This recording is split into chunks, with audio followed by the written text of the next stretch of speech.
Hello. Ooh. Hey. Sweet. Cool. What's up, everybody? Thank you all for coming out. We want to give a special thank you to the Capital Factory, and we have a short presentation for you to watch. Make sure to tune in. Oops.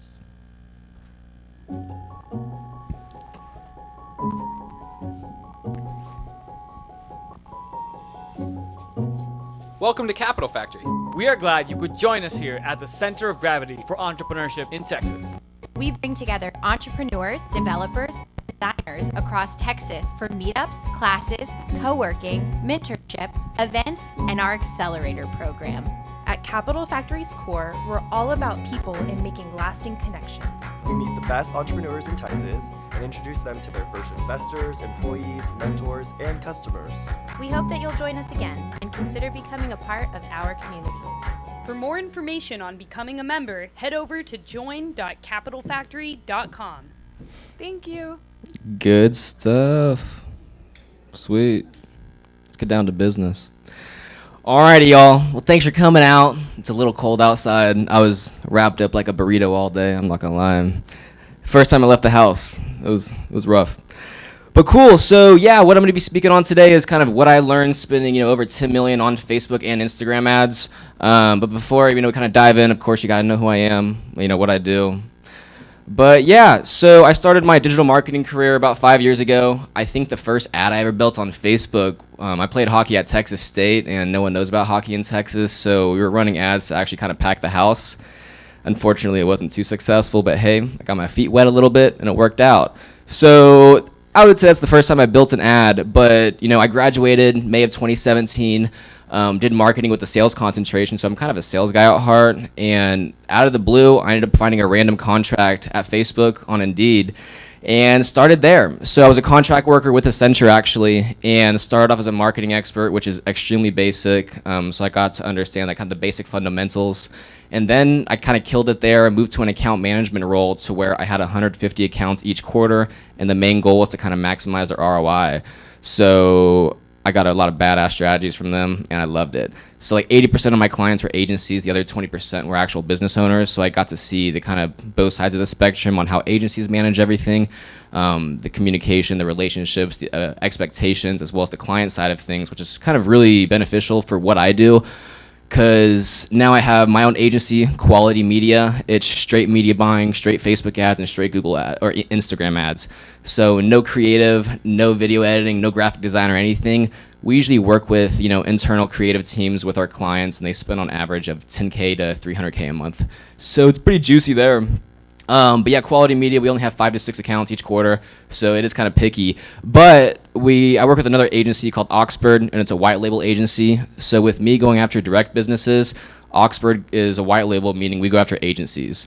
So we'll find video production agencies, Google agencies, Facebook, to where they can basically outsource fulfillment to us, scale their business, and boom. It's a great way to kind of dabble on both sides of the market there. And last but not least, I work a lot with Funnel Dash, which is a local Austin company now. But we're getting in the funding game. So we're going to have a charge card coming out with some mean cashback points. It's only meant for media buying on Google and Facebook.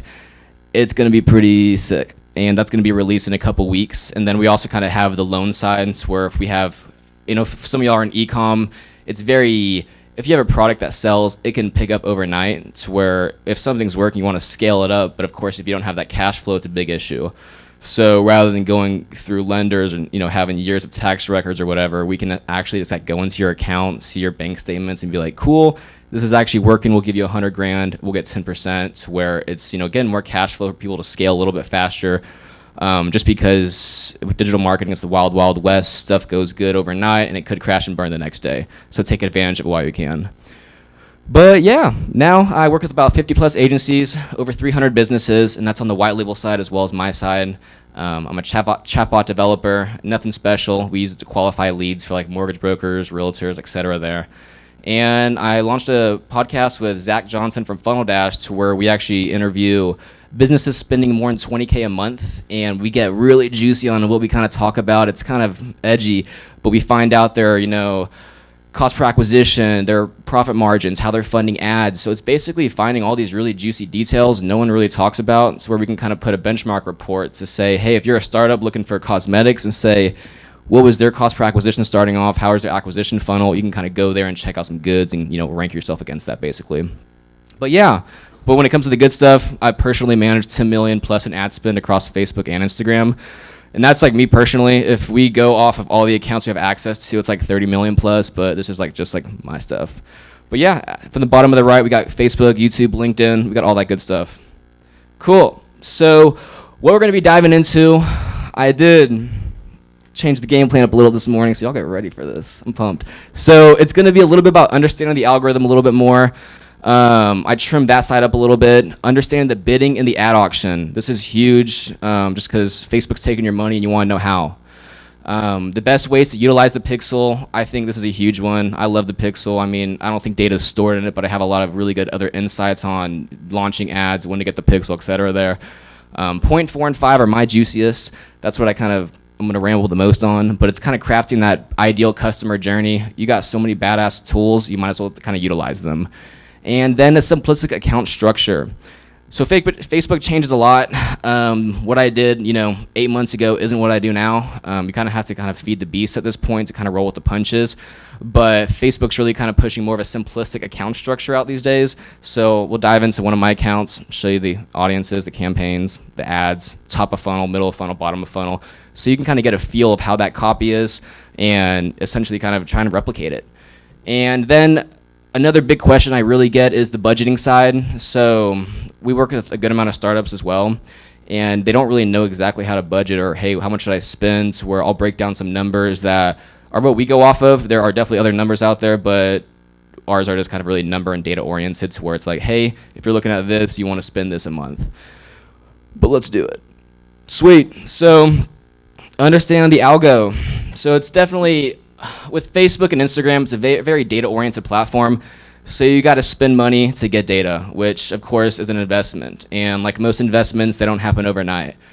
Some do, which is pretty cool. But we've, out of the hundreds of accounts we've ran ads for, it takes time to kind of even hit that break-even point to where you can actually start seeing a nice return. So you need to be willing to kind of put some skin in the game, test different audiences, offers, products, approaches, angles. So, it's never going to be a switch you flip overnight. Even when you have a badass media buyer, there are a ton of variables involved, such as creative, landing pages, follow processes, etc. there you have to keep in mind. From a data-oriented approach, this is a big one for me. I used to fall in love with audiences and creative when, now it's a lot of BS. Numbers don't lie. So, I would kind of keep that in mind. Always test. You're always going to have campaigns doing somewhat good, but like everything else, it's going to die. So you need to have that constant testing phase to really kind of fine-tune processes. So when something dies, you can move to the next point. But from a data-oriented standpoint, if something's bad for 14 days, 7 days, and generally it's trending down, just shut it off. It's not going to magically get better. Just bring in some more variations or some sort of optimization idea to kind of revamp that. But just keep in mind, it is investor mentality. It's a data-oriented platform, so you have to get that data to understand those next steps. Now, this one's really good. I feel like a lot of people don't know this, but the creative format variations is pretty decent here. So with Facebook, we got like single images, videos, carousel, collection. There are probably 5 or 6 different formats that we use personally. But the biggest thing to think about is all these, with Facebook being one big ad auction, all these different formats have different placements in the ad auction. So if you're running, a video and a static image side by side, and Facebook says, hey, we can get you a purchase cheaper using this video, it's going to do that. But if you're running only static images, for example, and your competitor's running video ads, they're going to wipe you out of the competition, get that lower cost per acquisition to where you're going to miss a sale. So what we typically do is have like 4 to 6 variations of ads per audience, which could be testing video versus static images, long copy versus short copy. But the way I like to word this is you're never going to have one ad that's a one-hit wonder. So you really need to kind of test some variations there. And we have a really cool testing tool we use. We use dynamic creative, and I'm going to dive into that a little bit later so you can kind of see how we test copy, headlines, videos, thumbnails, images, etc., and how we kind of bring those into their own, scalable campaign. Now with audience variations, I audit so many accounts, and it's depressing. But yeah, I jump in a lot of accounts and they'll have one audience, one ad, and it kind of stems from that last point. You're never going to have a one-hit wonder. So even being on a local level, it may be hard to come up with ideas to switch up some audience variations, but shoot, add in some education filters, yoga filters, fast food. It's good to give Facebook a little bit more room to work, because the fewer audiences or the more restrictive you are, it's going to cost a little bit more. So the best way I like to put this is, have 4 to 6 variations of audiences, maybe like, 4 to 6 variations of ads, and probably 4 to 5 audiences, just because, as mentioned, never going to have a one-hit wonder. Let the algorithm kind of test it, because it's going to push more budget to what's working. So it's kind of better in your favor there. When it comes to the different goals amongst objectives, this one's pretty decent. Everybody kind of follows up on this bad boy, but here's a quick little screenshot if y'all can see that okay. So when you're building an ad on Facebook, you have different types of campaigns. All of these do something different. The smiley faces are the ones I like, or the ones I use. There's maybe 1 or 2 more I use, but these are primarily probably 90% of the actual campaigns we use. Now, you may think, what does this mean? Sweet. So when you take the consideration in the very middle, you have traffic and engagement. So if you have a traffic campaign and an engagement campaign with the exact same audience, they're going to be hitting different types of the audience within that, or a different pocket within the audience. So for example, with the engagement campaign, Facebook's looking for people who are most likely to comment, like, or share. So it's killer for local campaigns. It's very cheap. The CPMs are cheaper, meaning it's cheaper to show the ads, but it's not meant for sales. It's meant for, engagement and social proof. On the traffic side, Facebook's optimizing to target people who are most likely to click the call to action button on the ad, whether it's the shop now, learn more, which I personally hate that traffic objective, because I think it's a lot of trash traffic, to where we only use conversions across the board. So if we use traffic ever, it's maybe for retargeting, just because we want to hit everybody.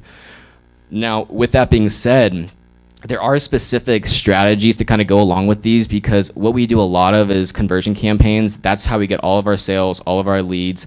And with those specific ads, we bring them to the engagement campaign, just because if you have, conversion campaign, it doesn't get much engagement unless you have a really good ad. Hey, comment this, tag this, to where it has a lot of engagement. But if you kind of double punch that with the engagement objective, it gives a little boost in the ads themselves, just because when Facebook sees people are enjoying the actual post, it's going to kind of share it more organically. So we usually kind of boost up those conversion ads with little engagement, just for the social proof there.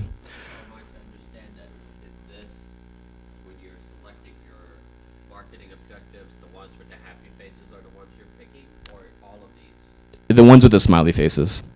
And another way to think about it too is what your ultimate goal is. If you want sales or leads, I would do conversions all day, every day.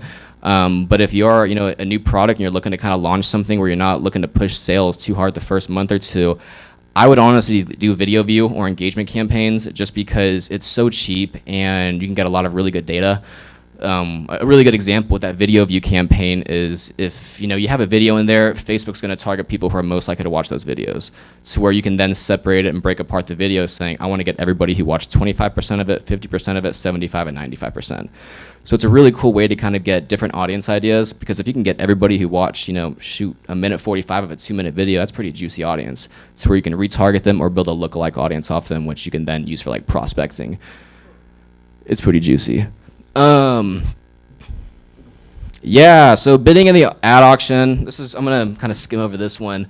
But the big thing is, how much does Facebook know? And it's quite a bit. It's a shitload, actually. It's pretty freaky. But the best way to think about this is, for those who know about the Facebook pixel, it's Facebook's tracking. You place it on your website, and it can show you specific actions being taken on your website, from website visit to just normal page views, people looking at products, adding to the cart, and initiating checkout and purchasing. With that, you and every other business out there has that, and Facebook knows what kind of business you are. If you're selling cosmetics, goods, skincare, health and wellness, Facebook knows exactly what niche you are, and it has everybody else's data to essentially say, what's a good way to kind of word this? So Facebook knows when you've been to 8 different product pages to maybe 4 different websites, added to the cart, so it would say, hey, Jordan back there, he's been to 5 pages, added to the cart on 4 different brands. This guy is looking to purchase. So therefore, he's going to fall higher in that kind of conversion chart to being a higher quality prospect that Facebook could show the ad to. So when it comes down to it, it's not just what we think Facebook knows, but the amount of data points it has is unreal. It knows how long you're watching videos, what videos you're watching, what posts you're kind of commenting on your friends, to where it's pretty lucrative, but hey, it depends how you use that data. The next point on how different bids impact your ad is shown to, it kind of stems from the example with Jordan. So if Facebook knows I've been to 5 or 6 different websites, added multiple products to my cart, initiated checkout, and haven't purchased it yet, that's a pretty high quality person right there. So with that being said, there are different bids you can use. The easiest way to put this is you have like an auto bid, which is kind of like the automated Facebook tool to get the lowest cost possible, which is what we use 80% of the time. But there are other methods, and this was coined 3 years ago. It's called the bully method. So say your cost per lead or cost per acquisition is $20. You can actually go in, set some sort of bid cap rather than the lowest bid, and say it's $20 CPA or CPL. I would put a bid for $500, which is pretty outrageous, but I'm telling Facebook I'm willing to pay $500 for this lead or sale. What Facebook sees is like, ooh, that's pretty good. So essentially, I'm wiping out all the competitors in the ad auction. Now, I'm going to get a higher cost out of the gate because, they're running ads, I'm running ads, where it could be a $90 to $100 cost per lead or cost per acquisition. But over time, you're wiping out that competition. Their sales aren't making it, because if you're getting those sales, that means they're not. You're driving up their costs. Once they start turning down those campaigns, turning off those creatives, you're essentially kind of wiping that out, so you can kind of optimize and get really good quality data, and that lead cost or kind of cost per purchase is going to continuously go down there. So that's one way to look at it. The other way, and this is kind of the bottom part for the recommendations as well, but for the bid cap, I would even recommend, this is after you spend some money too, just because you need to understand your cost per acquisition, what it takes to acquire a customer, and same on the CPL side. But we do this thing called the sneak attack, so where we actually put the bid cap of, if the goal is $20, we'll put it for like $5 to $10, and you'll get a ton of low-hanging fruit, set a really high budget of $500 a day, which seems like a lot, but since that bid is so low, it's your competitors are bidding a lot higher, where Facebook's not going to deliver it as much, but when it does deliver it, you have a really good chance to get that sale. So if I have that campaign at $500 a day, for example, I may only spend $20 to $30, but with those $20 to $30, I'm getting purchases or leads at a third of what the cost I usually would. So there are different ways to kind of combat this on different levels of quality of prospects, because Facebook basically has money bags on all of our heads saying, this guy may want to purchase really quick. He may not want to purchase big quick. This guy's about to buy like next week or something. So they definitely have these mentalities of different qualities for buyer behavior. So it's good to kind of keep that in mind as well. And if you're curious what to try, I would do auto bid. As I mentioned, we do that for 80% of the accounts we use.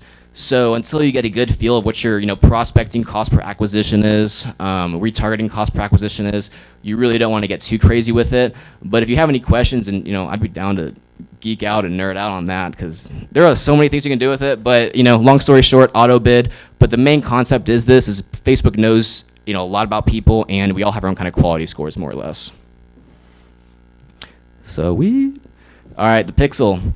So do y'all know what the pixel is? Does anybody not know what the pixel is if you raise your hand at all? Or hell yeah, sweet. Cool, so we all do. So it's everything about tracking conversions, sales, leads, the stuff that actually matters. For those, I wasn't sure what the level of expertise was, but here's an actual screenshot from one of our accounts. It's an e-com account, but as you can see, the page view is people landing on any sort of page. I go to the website, I go to the product page, the checkout page, that'll fire 3 times there. You have the view content being actual product pages, the add to cart, meaning somebody's adding something to the cart, of course, initiate checkout and purchase. Now, what I love about this is we usually have a lot of ratios for how everything breaks down to it per account, to where for people who visit the website, we'll see maybe 20 to 25% add to cart, and then about 5% initiate checkout, and then about 1 to 2% that actually convert. So you can then come into this section and say, out of 11K, I'm only having 1,300 people actually view a product. Maybe there's something wrong with my product page or the add to cart button, so where you can find a lot of little tidbits to say, this drop off isn't making sense. So while of course the ads are like, hey, they're not getting sales for some reason, there are a lot of variables involved, not only on the ads, but on the kind of buyer side, because it could be the color of the button, maybe the load time's too long, maybe the page drags across the whole screen. So there are a lot of different variables involved there to kind of keep in mind. Whoops. Yeah, so every business should have the pixel, in my opinion. I don't think the pixel is anything magical. I don't think it holds data. I think that's kind of at the ad account levels or campaigns. But long story short, the way I like to word this is the pixel is going to, at least hoard a little bit of data from custom audiences, meaning retargeting, which is also lookalike audiences. So with that being said, man, I just got so sidetracked all in my head. I'm sorry. Alrighty. Yeah, so the pixel.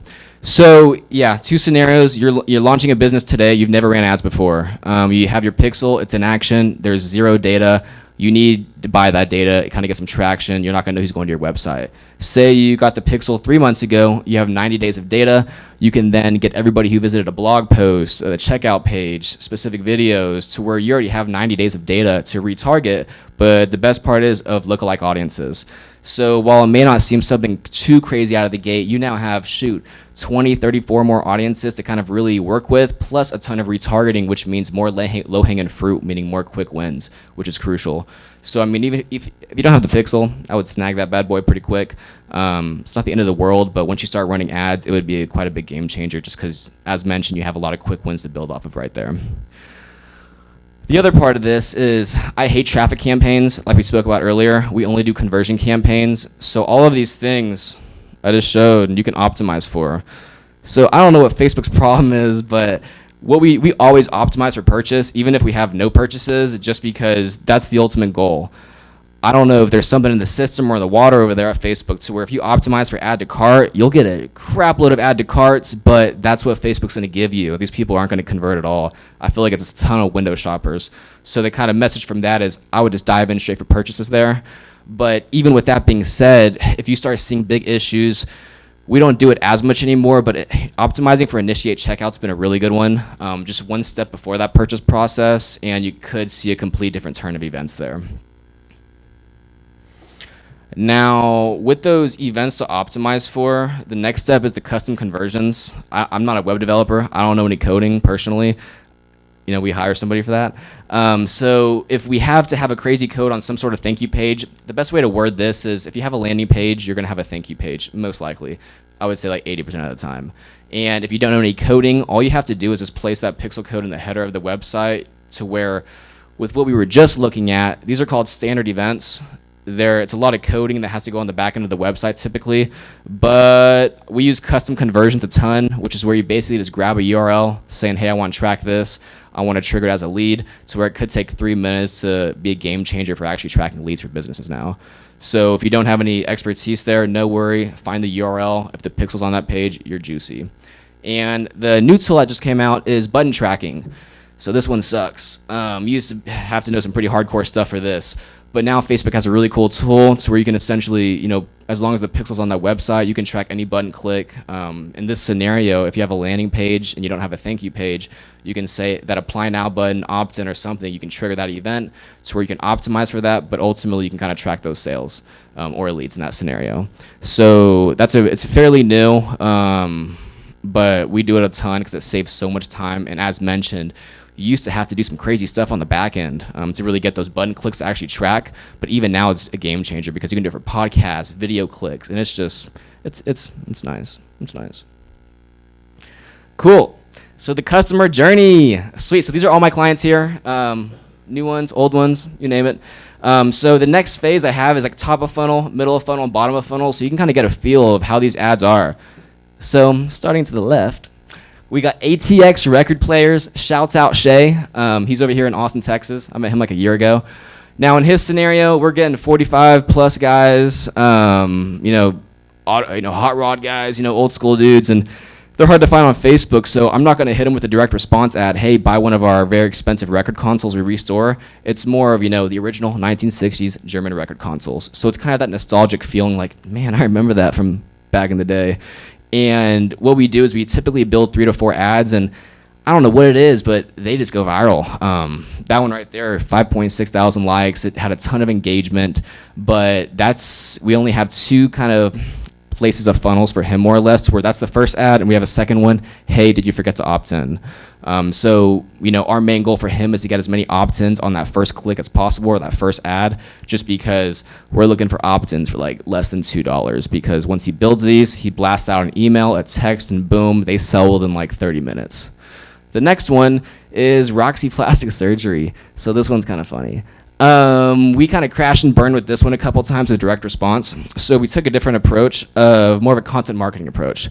So we found that women were loving our blogs on a lot of the facts when it comes to breast augmentation and breast implants. So we came up with a lead magnet. And once they went to that blog page, we had an actual lead form on there to get their email and get their info, and we were getting those leads for $2 or $3 to where if they're going to convert, that's a very expensive package there. But this was just to kind of, get a feeler out there. It was very cheap, word of mouth type of ad to kind of just, as mentioned, get them to the website, get them to the blog, and then retarget with the pixel, because this is not a fast process to where the conversion cycle may have been 30 to 45 days. So we had a ton of retargeting to build the credibility and trust and nurture these leads essentially. The next one is dog rocks. That's a weird one. But it's these rocks you put in your dog bowl, and of course, when they pee, it doesn't kill the grass. So my first thing, get your grass looking this good. That's the biggest pain point. No one wants bad looking grass. So the copy has so much to do with it. You want to grab their attention that first line. We had a really compelling image of a dog running through a field. And the craziest part is this is a video from promo.com. So it took me about 8 minutes to make, and it did really well. And last but not least, Dr. Whitfield. I think he's here in Austin. Yeah, he is. Sweet. So with this one, it's a very pricey procedure. So we found that we needed to educate everybody a little bit more. So we started off with a video going over the whole procedure. And then, of course, the headline, get younger looking skin. So all these ads, we're not looking to kind of go for the kill immediately, but it's to kind of get that awareness out there, just because once they watch that video or go to the website, they're in for 30 days of trouble. Sometimes 180 days. Yeah, what's up? On the plastic surgery one, are you actually directing them then, if they do learn more, to take them to a Facebook page or the plastic surgery site? And then when you capture the lead, are you doing that before they can read the blog or after they read the blog? It's after they read the blog, but it's to a landing page. Yeah, so we do all of our lead gen, taking them to a landing page. The quality is so much better. Facebook has like these native lead forms where you can get these leads on Facebook.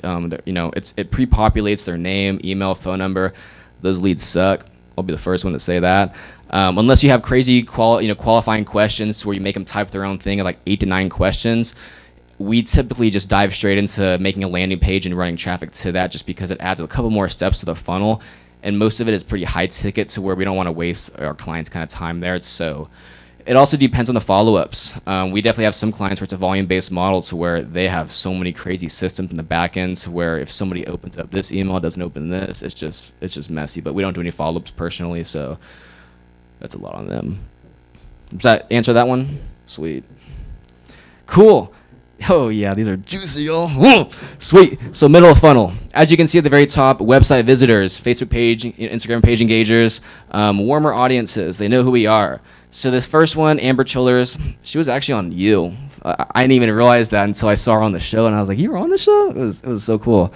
But her middle of funnel ad is, where our top of funnel ads going straight for the kill. Save 40% off wholesale jewelry, I don't know how she did it, but she had really good margins there. So our middle of funnel was actually more of, hey, meet Amber. Here's the story behind the brand. Here's how all this kind of came to me, to where it's essentially building that credibility and trust to nurture the kind of prospects going through that funnel. For CR7, yeah, we got a soccer player. Now with this one, there was no thought behind it. Their actual organic team posts these, and they get so much engagement so quick. So this was actually a post to the page, and then I took that and ran an ad. Now the reason why I did that is there's no call to action, but there's that link up there. And with that specific link alone, I think we spent like $4,000 on it, and it generated probably 40 to 50 grand in sales. So I was like, we're going to keep that up forever and ever. So that's kind of a one-off there, but it's a kind of just flex. It's, Cristiano. We're selling briefs. Come on, y'all. How much more can you do? And then last but not least, Royal Crest Dairy. It's a milk delivery service. It's kind of a fun one. But yeah, we found this image of black and white of them, and we've had this for like 6 months. I'm not even kidding. But people who opt in to our newsletter list, it's all warmer audiences, but this is to kind of show we're a family brand. Here's how long we've been around. Your neighbors use us. Everybody uses us. Sweet. This one's pretty bland. I mean, it's bottom of funnel. We're going for the kill. But I wanted to incorporate a lead gen ad up here as well. So on the far right is one of our clients, Synapse Sitters. It's a program for finding sitters for children with disabilities, as well as actually finding sitters to do that. But someone went to the website, they didn't register anything, so hey, boom, we hit them with a, hey parents, have you had a chance to register with us yet? Finding a specialized sitter just got way easier. So that's a good way to kind of stay top of mind, hit them with that call to action again, move forward. In the middle, this ad is pretty cool. It's called the dynamic product ad or catalog sales. So if you're doing e-com and you have more than 10 products, everybody needs this. It's where you have a catalog, you import it to where if you're looking at a blue pair of shoes online today, you're going to see that same blue pair of shoes for the next 7 days. And maybe on day 8, you're going to see that same blue pair of shoes with matching blue socks. So it's very relevant retargeting based on what everybody's viewing out there. So as you can see, I was checking out that Obsidian Arrowhead ring for my girlfriend, and I got hit by that ad. But as you can see, it's unexpected and modern, shine bright, so-and-so, but hey, save 15% on this order, actually. On the far left, it's kind of a one-off ad. That's another one of our clients. It's very high-end sleepwear. But with this, we're actually using a reach objective campaign, which is something I don't recommend for prospecting at all. But like we spoke about those campaigns earlier, traffic engagement, what a reach objective does is exactly what it sounds like. It reaches everybody. So what we're doing in this scenario is targeting people who initiated checkout in 7 days, 14 days, and 30 days. And boom, last chance to get 20% off. Use this code. And they're all seeing the same thing, so it's not dynamic at all. But what I found with this is those reach objectives are actually cheaper than some of the retargeting. So we get so much low-hanging fruit from that. I would really recommend that. Just a small reach campaign, see what happens to it. And yeah, we've had that for over a year, and it's doing wonders. Account structure. Oh, yes, y'all. Sweet. So we almost always use CBO. What CBO is campaign budget optimization.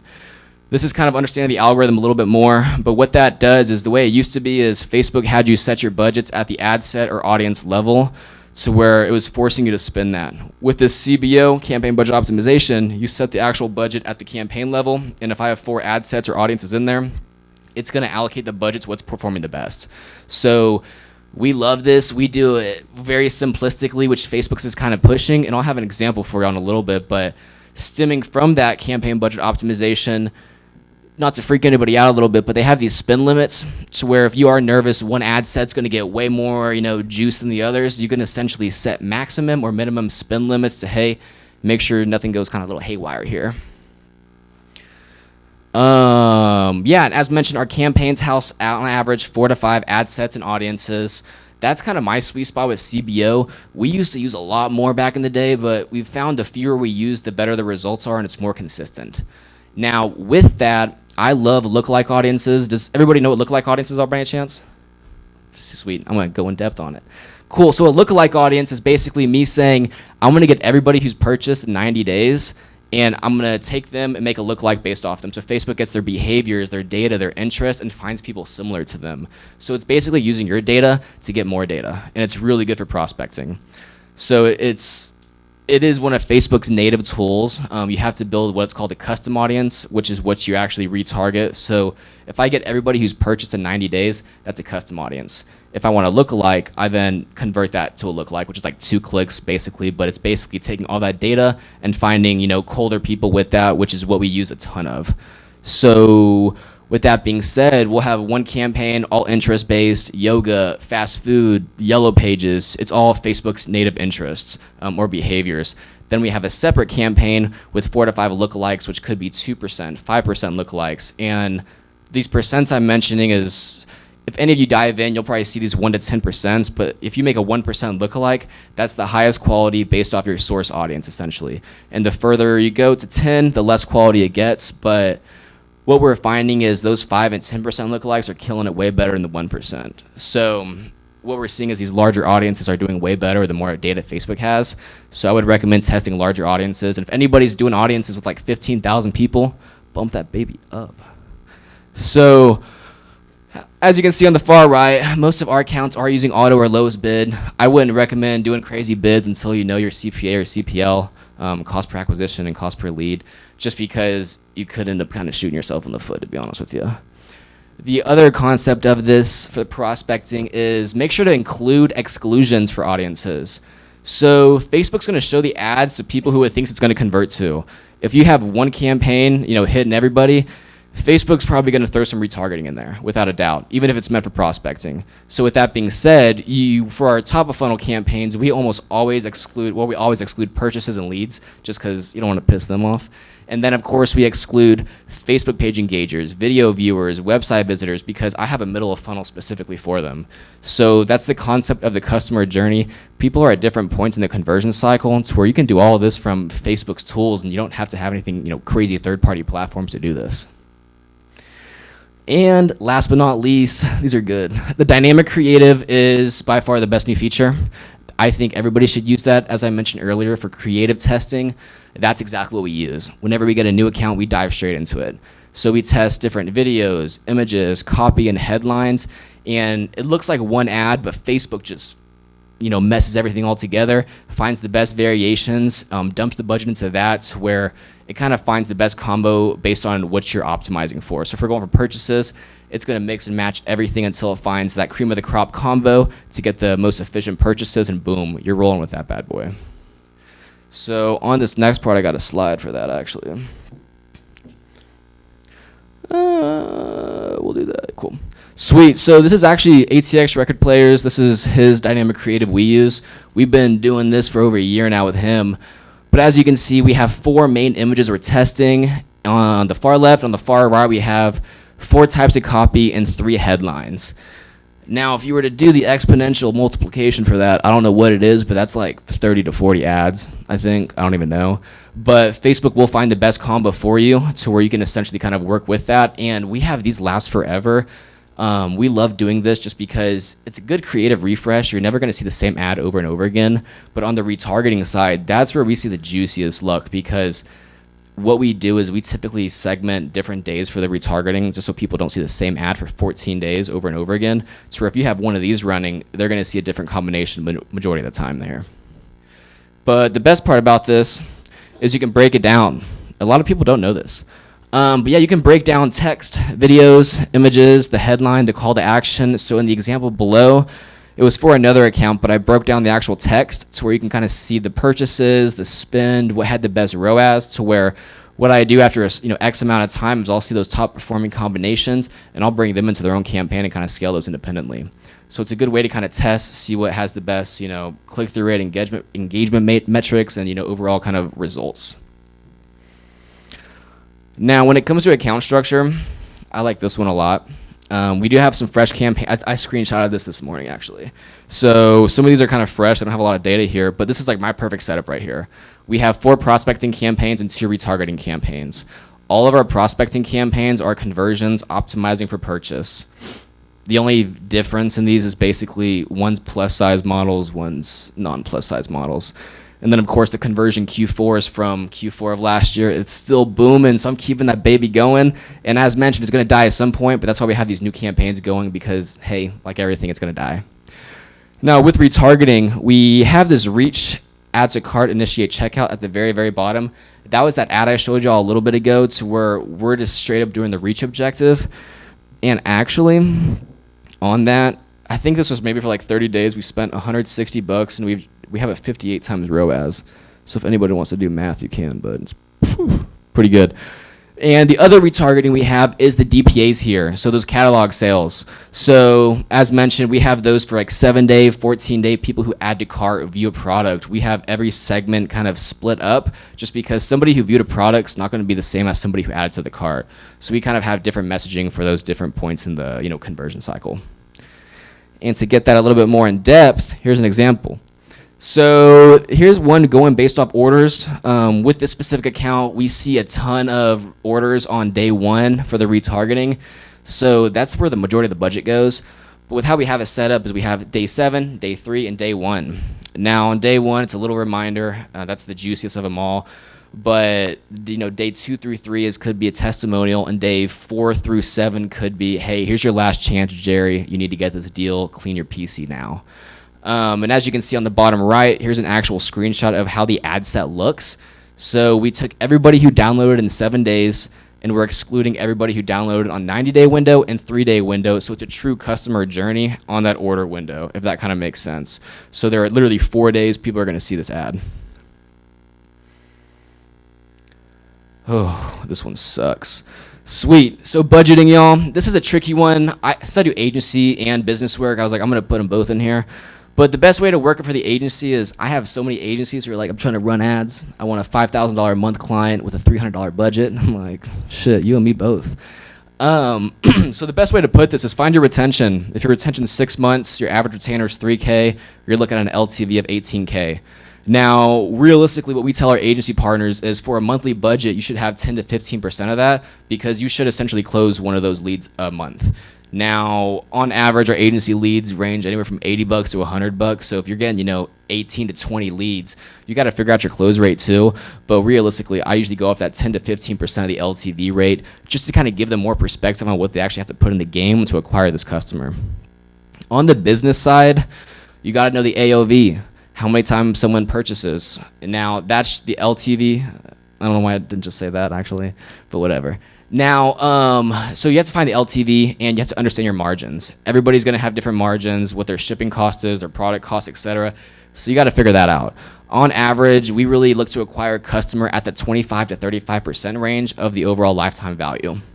So with Facebook, they always recommend 50 conversions a week, which is sales or leads, the final outcome. I think that's a little crazy. We have some accounts doing that, but not all of them. We have some probably doing 10 to 15, which are very high ticket, so we don't do anything too crazy there, but we have no problem optimizing for that. So hypothetically speaking here, if we have an LTV or a product of $200 and the CPA goal is $50 to $70, for 10 sales a week, overall the budget should be $2 to $2.8K a month, if y'all kind of get how I broke that up. So realistically, if you are kind of a startup, make sure to kind of put some skin in the game. Try for at least 3 months because you will kind of find some ups and downs and you'll be able to kind of fine tune that process there. But that's kind of the budgeting side. I have no idea what time I'm at. I'm not gonna lie to y'all. Shit, sweet. Yeah, you can find me. Find me in Austin. Look for the guy with the Facebook ads license plate. Y'all are welcome to scan that. It goes to my Facebook page, my LinkedIn, of course, and my email, all that kind of good stuff. And for those who are spending a good amount, something I always recommend is this is the last goodie, I promise. So these are automated rules. If you're spending money, I would recommend these, a good amount of money, because what these basically are is a trim fat rule and a stop loss rule. So basically, what these mean is if I get 0 sales and I spend $3, I'm shutting that baby off. And this resets every single day. Because we typically test a ton of audiences and a ton of creatives to where we want to make sure we're giving them enough time. But in this scenario, our goal is $2, so we're pushing it to $3 to where if it hasn't done anything at $3, shut it off for the day.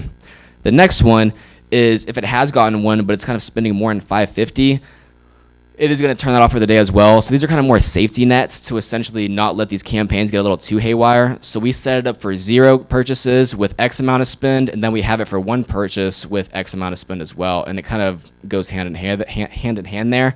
But the biggest fun part about this I wasn't able to include is there is a rule to where you can turn on ad sets every day automatically, to where we have a lot of these that just refresh every single day to where they're 100% automated. So it's a pretty cool feature there. It's a good safety net, but yeah. That's pretty much it, y'all. Sweet. Cool. We got some time for Q&A. Fun stuff. Whenever you talk about doing the exclusion for prospecting, are you basically cutting out even people who've seen percentages of the ads so that way it's going to be ideally completely new people?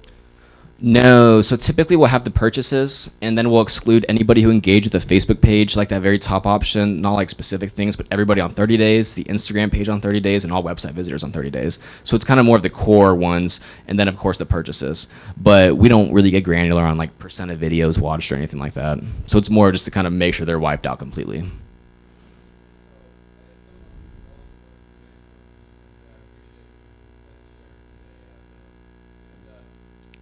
Hell yeah.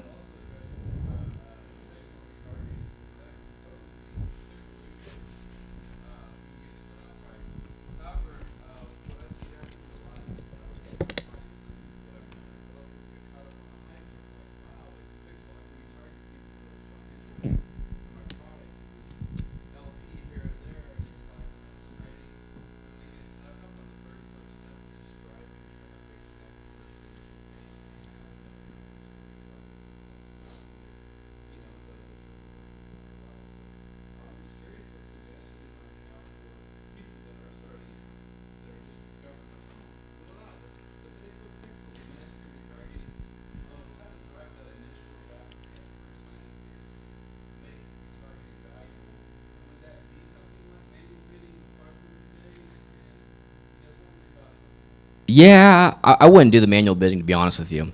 So going to the retargeting, if you don't have a lot of volume with these other objectives like conversion or engagement, there you need kind of larger audiences for those. If you don't have, I would say like less than 1,000 people, do a reach objective to where you know you're just kind of reaching all those people in there. That's what I typically do. But when it comes to the more original question for, the more driving traffic to these landing pages, I would personally set up a custom conversion for that landing page URL. So let's say that it's landingpage.com. I would set up a custom conversion straight up for that landingpage.com, and I would start optimizing for that immediately. So I wouldn't even do traffic. I wouldn't optimize for landing page views, but I would optimize for that initial. That's a terrible reference. So say the landing page is Dylan.com. I would actually track Dylan.com. So every time someone lands there, it fires off an event where we get all that data, and you're going to probably be getting people there for 10 to 15 cents on the dollar, more or less. So in that scenario, when there's not a lot of data, if you don't have any purchases, we'll optimize for the initial landing page, and then once we start getting some people on the thank you page or actual leads, we'll start optimizing for that. If that answered that at all.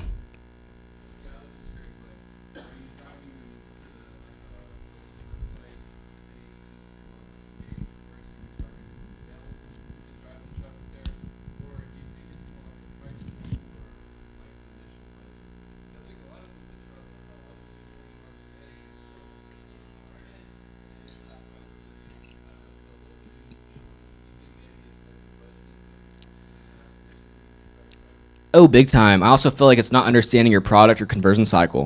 We have a ton of products that could be cheap, so they're impulse buys, but we also have products that could take somebody, weeks to kind of buy. So you have to understand that buying process to be like, offer a 1-day click attribution, meaning if somebody clicks on an ad today, they're going to buy today. You could have a really high cost per acquisition to where if you spread that out across 7 days and have an easier going ad out of the gate and then kind of nurture them for 7 days, you could see an overall kind of lower cost. So from that, I think it really depends on the AOV, because for me, I'll buy a sub at $20 all day, every day, immediately. But if once it starts hitting over 40 or 50, I'm like, let me go look at some competitor ads or something to kind of look into a little bit more. So I feel like most people do that, but I also feel like most people are kind of given that mentality, knowing a lot of businesses are adding discounts after you add to cart or initiate checkout or something these days. So they kind of do that. So with the majority of accounts we work with, we don't even provide discounts until like day 7 or day 8 of the retargeting, just because we know 90% of the sales come within 3 days, to where if we really want to get those extra ones, we'll give them a deal on day 8. But it just depends on that product, the average order value, and kind of conversion cycle there. What's up? If you're just starting out with this, what is the range for minimum budget to get something that's statistically relevant? I really say the minimum budget's $1,000 a month. And that's great for local businesses. It also depends on what your product cost is, because if you do have a very expensive product, it does cost a good amount to kind of test it. So where we have a ton of commercial, like roofers, realtors, so it's very high-end orders, to where if it's like they're making 50K off one deal, I'm like, you're gonna probably have to spend 5K to kind of really test and offer different angles, different videos, to where the more budget you have, the more you can test, which means faster wins. So it's kind of a hand-in-hand sword there, which makes it tricky. But I would say starting out of the gate, test out $1,000 minimum, because having $30 to $35 a day is sufficient enough to really gauge the engagement for the ads themselves. So you can say, hey, do people like the product? Do they like these features? Where you can say, maybe if we're going for some kind of rug or something along these lines, test different features out of the gate. Because for video, of course, the first 3 seconds are gold, to where I'm going to want something to where it's like machine washable. Let's see how that works compared to something that's like cleans up dog hair or something, like kind of along those lines. So testing different angles, because as mentioned, you're never going to hit a home run. It's very rare you do. So it's good to kind of have these variations to kind of really figure out what works the best and then allocate more into that. But I would definitely say test until you kind of find that sweet spot, because for newer accounts that we have, they really don't break even until probably the month 3, and then month 4 is when the kind of profit starts coming in and start seeing kind of a more positive ROAS. So, $1,000. But it depends on your lifetime value of a customer. Because if it is a pricier, like B2B, it's a tricky one. Yeah. So,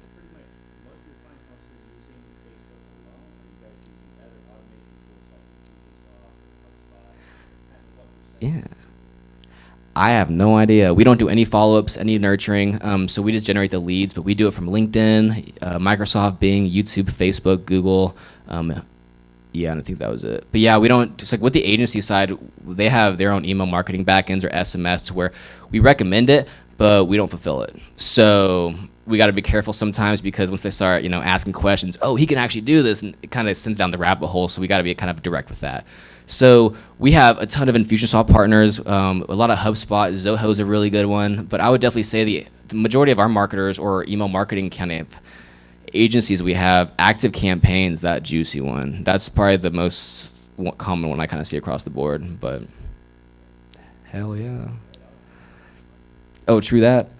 What else we got, y'all? Anybody?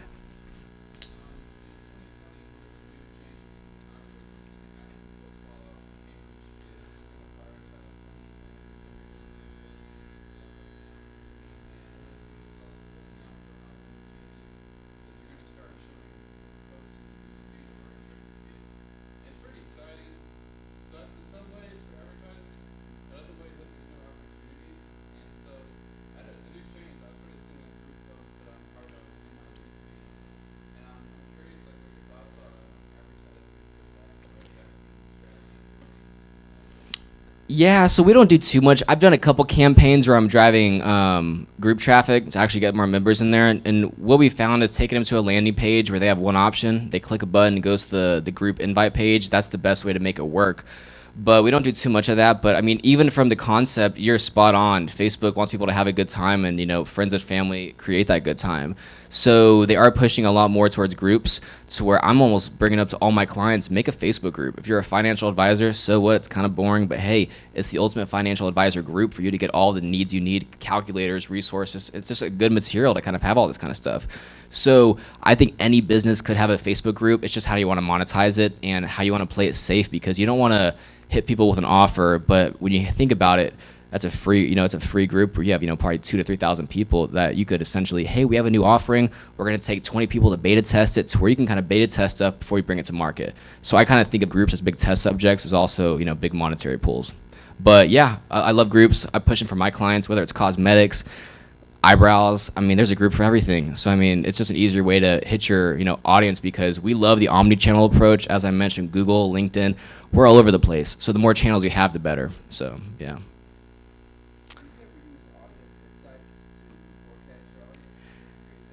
We used to a bunch. We do more audience overlap. So whenever we test those lookalikes, I kind of put myself in a hole here one time, to where I had audiences that were completely different, but in Facebook's eyes, they overlap like 80%.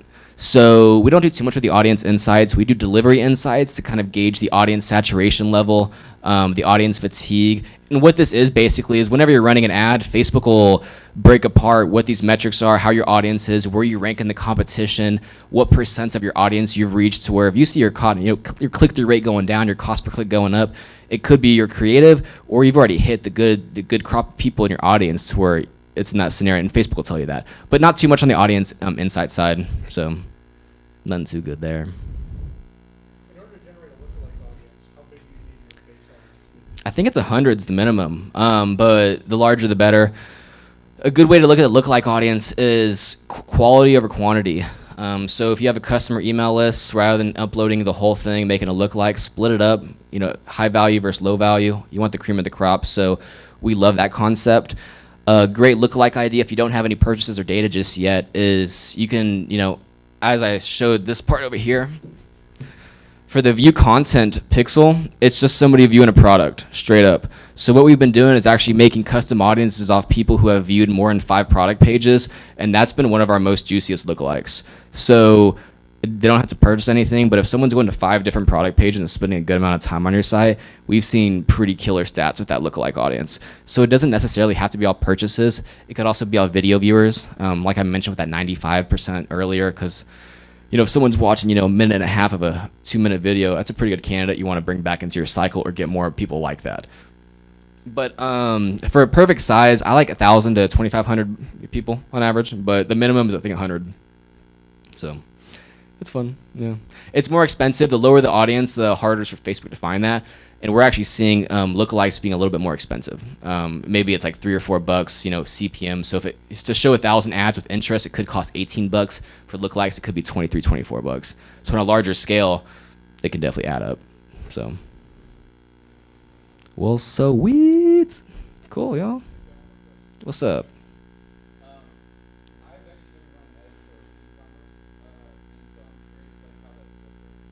Ooh, it's so different.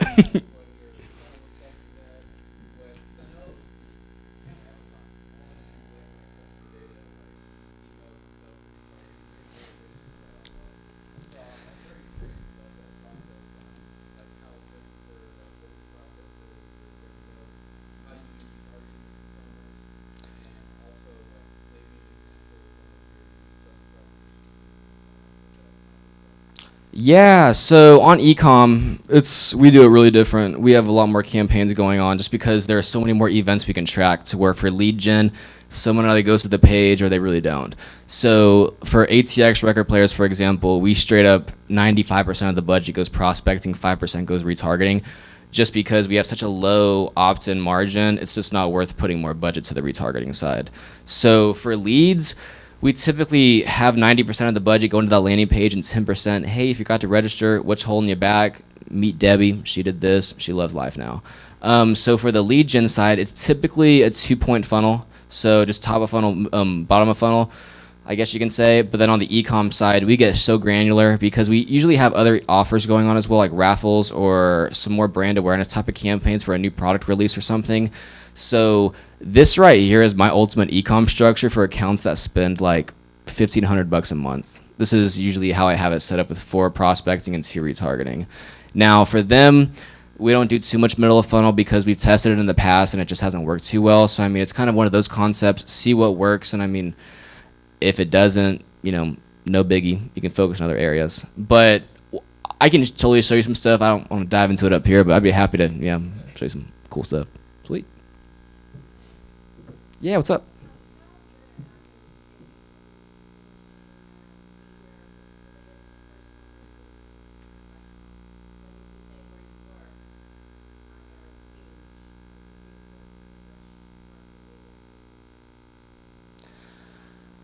I don't think so. I don't think they can differ. I think it's just kind of one avatar Facebook kind of has for us with like 20,000 data points, to be honest with you. I don't do much with job titles on Facebook, for example. Like we don't do any industry targeting because we do a lot of where you need a lot of decision makers or CMOs, and the quality just sucks on Facebook. So we'll kind of use more LinkedIn for that, just because you can go industries, business size, how many employees, CMO, director, CEO, etc. So when it comes to what they see, I really don't know on the business to personal side. That's a good question though.